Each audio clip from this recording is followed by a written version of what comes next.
श्री स्वामीनारायण भगवान की जय। गुणातीतानंद स्वामी महाराज की जय। कृपा करो मुझ पर हरि सुख निधि सहजानंद, आपके गुणगान करने बुद्धि दो भगवन। श्री स्वामीनारायण भगवान की जय। गुणाती महाराज की जय। श्याम रामचंद्र भगवान की जय। उमापति महादेव की जय। राधा कृष्ण देव की जय। प्रमुख स्वामी महाराज की जय। प्रकट गुरु हरि महेंद्र स्वामी महाराज की जय। मेरे समस्त बुजुर्ग और बड़े भाइयों को मेरा प्रणाम, बच्चों को आशीर्वाद। जय स्वामीनारायण। अभी तक नीलकंठ वर्णी की आपने जो वन विचरण की कथाएं सुनी, अब वो रामानंद जी के आश्रम में आके उन्होंने विश्राम लिया है। तो अब हम आगे की रामानंद जी के आश्रम की वहाँ की जो उनकी कथाएं हैं वो आपको प्रसारित करते हैं अपने चैनल सत्संग के माध्यम से। मैं पुनः उन्हीं सभी भाई बहनों से प्रार्थना करूंगा जिन्होंने अभी तक इस चैनल को सब्सक्राइब लाइक नहीं किया, वो कृपया इस चैनल को सब्सक्राइब करें, लाइक करें और बेल करें, ताकि उनको भी भगवान स्वामीनारायण की समस्त जानकारी प्राप्त हो। जय स्वामीनारायण। आगे के इस सत्संग प्रवृत्ति में रामानंद जी के आश्रम में जब नीलकंठ वर्णी आए हैं तो उसके आगे की कथा हम प्रारंभ करते हैं। आश्रम के पास जीवराज नाम के एक सेठ की एक हवेली थी। उस हवेली में मुक्तानंद स्वामी अपनी कथा प्रसंग का लाभ देते थे। गांव के स्त्री पुरुष सब वहीं पर एकत्र होते थे और कथा का वहाँ पे लाभ लेते थे। और नीलकंठ वर्णी ने देखा कि यहाँ पर भक्ति एक साधना है, एक योग है। यदि इसमें संपूर्ण पवित्रता नहीं रखी गई तो इसमें भक्ति सिद्ध नहीं हो सकती। वे सोचने लगे कि इस पवित्र आश्रम में विशुद्ध साधु होने के बावजूद भी स्त्री पुरुषों में शिथिलता क्यों दिख रही है। एक दिन वे अचानक सभा से उठ खड़े हुए और उन्हें संतों और हरिभक्तों को चलिए मंदिर में चलते हैं, वहाँ पर कथा करते हैं। कथा में स्त्री और पुरुष एक साथ बैठेंगे तो विघ्न हुए बिना रह नहीं पाएंगे, इसलिए भक्ति भी सिद्ध नहीं हो सकती। ब्रह्मचर्य की शुद्धि गृहस्थ जीवन में सुदृढ़ हो, यह सोचकर नीलकंठ वर्णी ने उनको कहा और उनके साथ जो भी हरिभक्त और संत थे वो सब मंदिर की ओर चल पड़े। वहाँ पर मात्र केवल स्त्रियां और मुक्तानंद स्वामी ही रह गए थे। मुक्तानंद स्वामी एक महान संत थे और निर्माणी संत थे। उन्होंने नीलकंठ वर्णी के वचनों को स्वीकार किया, सत्य स्वीकार किया और माना। उन्होंने शांतिपूर्ण भाव से अपना एक स्त्रियों को संबोधित किया कि आप आज से आपकी हमारी राम राम, और आज से स्त्री पुरुष की जो सभाएं होंगी वो अलग अलग होंगी। ये कहते हुए रामानंद स्वामी भी नीलकंठ वर्णी की सभा में एक श्रोता के रूप में बैठ गए और उसी दिन से स्त्री पुरुष की जो सभाएं हैं वो अलग अलग होने लगी। स्वामीनारायण भगवान जी ने स्त्री और पुरुष उनको आज्ञा दी कि मंदिर में आने के लिए दो दरवाजे हों, एक रास्ते से स्त्री आए, एक रास्ते से पुरुष आए, क्योंकि अगर स्त्रियां भी उसी रास्ते से आती हैं तो संतों की नज़र भी उन पर पड़ती हैं। इसी प्रकार संतों को भी जहाँ पर स्त्रियों का आना जाना हो वहाँ पर वो ना जाएं। नीलकंठ वर्णी इस प्रकार का आदेश किस अधिकार से दे रहे थे यह किसी ने सोचा भी नहीं। केवल उनकी जो वाणी से प्रभावित होकर सत्य को मानकर वो हृदय से स्वीकार किया।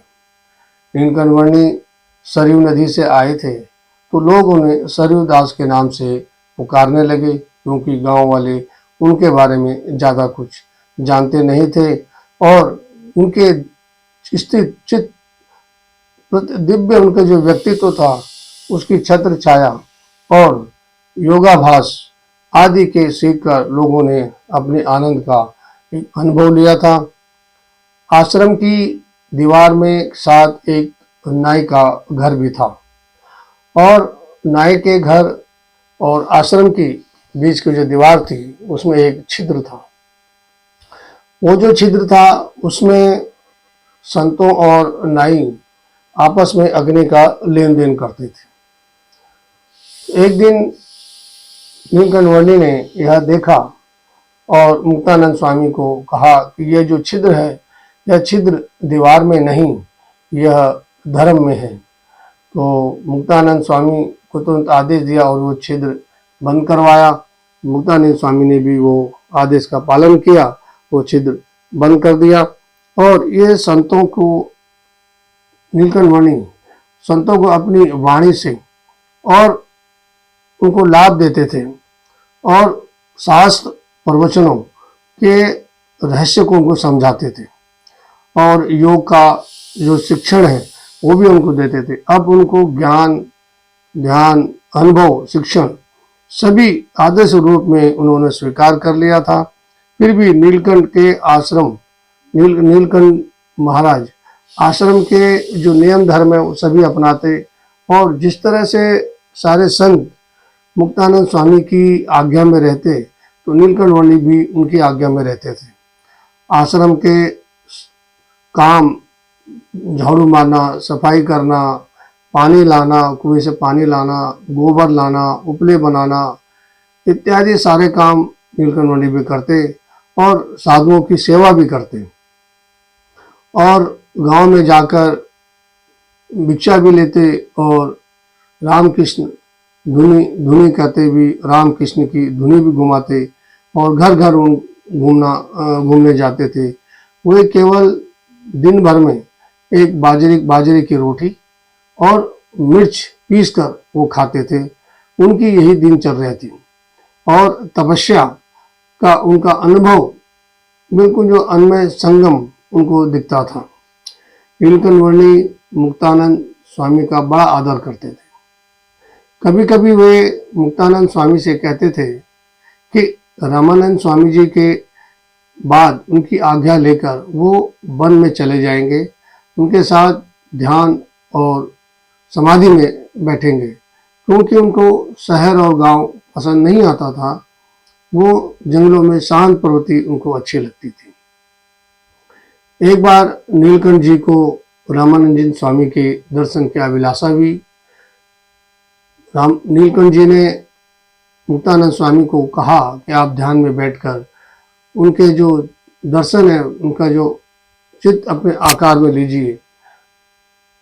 नीलकंठ जी भी अपने योग माया के द्वारा उन्होंने रामानंद स्वामी के दर्शन, जो मुक्तानंद स्वामी जो ध्यान में बैठे थे उनको चिदाकार एक साथ कर उनके दर्शन प्राप्त करे और बाद में जब समाधि से वो उठे तो उन्होंने जो पूरे दर्शन रामानंद स्वामी के किए थे वो सबको सुनाए और सूक्ष्म से सूक्ष्म जो उनके शरीर के चिन्ह थे वो तक उन्होंने उन लोगों को बताए, सब संतों को बताए। तो सब ये सुनकर बड़े आश्चर्य और चकित हुए। एक बार किसी ने मुक्तानंद स्वामी को एक सुंदर तुम्बी पात्र दिया और वो अच्छे कलर होने के बावजूद थोड़ा गीला था। मुक्तानंद स्वामी ने उसे धूप में रख दिया ताकि वो सूख जाए और बाद में वो नीलकंठवर्णी के साथ ध्यान में बैठ गए, समाधि में चले। ध्यान समाधि में बैठे हुए थे लेकिन उनका ध्यान उस तुम्बी पात्र में ही जा रहा था कि कहीं कोई कुत्ता आकर उसको जूठा ना कर दे, वो अपवित्र ना हो जाए। नीलकंठवर्णी ध्यान में जब उन्होंने देखा कि मुक्तानंद स्वामी उस तुम्बी पात्र में उनका ध्यान है और हरि चरण में उनका ध्यान नहीं है, तो उन्होंने टोक कर कहा, मुक्तानंद जी आपका ध्यान हरि पर नहीं उस तुम्बी पात्र है, कृपया आप अपना ध्यान हरि चरण पे लगाएं। मुक्तानंद स्वामी ने अपनी गलती स्वीकार की, आंखें खोली और गलती स्वीकार करी और उसके पश्चात उन्हें क्षमा मांगकर बाद में जो उनके तुम्बी पात्र है वो मंगवाए और उसका जो सिरा था वो उन्होंने तोड़ डाला और अन्य साधुओं को जो भी तुम्बी पात्र उनको जो मिले थे, उनको अच्छे तुम्बी पात्र थे, उन सब को भी उन्होंने मंगाकर उनके जो कंठ थे वो सारे तोड़ डाले। वैराग्य नीलकंठ महाराज के नस नस में बहता था। संतों को भी नीलकंठ की बातों पर पूरा भरोसा था कि जो कुछ भी वो करते थे वो उनकी भलाई के लिए ही करते थे। नीलकंठ को भी बार बार इस बार ऐसे सहसुन और जिज्ञासु संत मिले थे। प्रतिदिन मुक्तानंद स्वामी सहित सभी साधुओं का नीलकंठ के भक्ति भाव बढ़ता ही जा रहा था। नीलकंठ के दर्शन से सभी भक्ति भाव में गदगद हो रहे थे।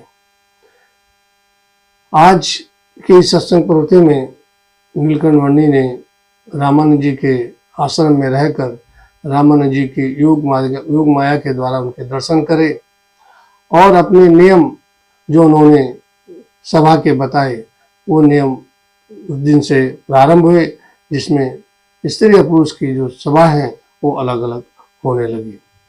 तो आज की कथा यही समाप्त करते हैं। आगे की जो कथाएं लीला हैं वो आपको क्रमशः इसमें आपको बता दी जाएंगी। मैं पुनः उन्हें सभी भाई बहनों से प्रार्थना करूंगा जिन्होंने अभी तक चैनल को सब्सक्राइब लाइक नहीं किया वो चैनल को सब्सक्राइब करें, लाइक करें और बेल करें। जय स्वामीनारायण।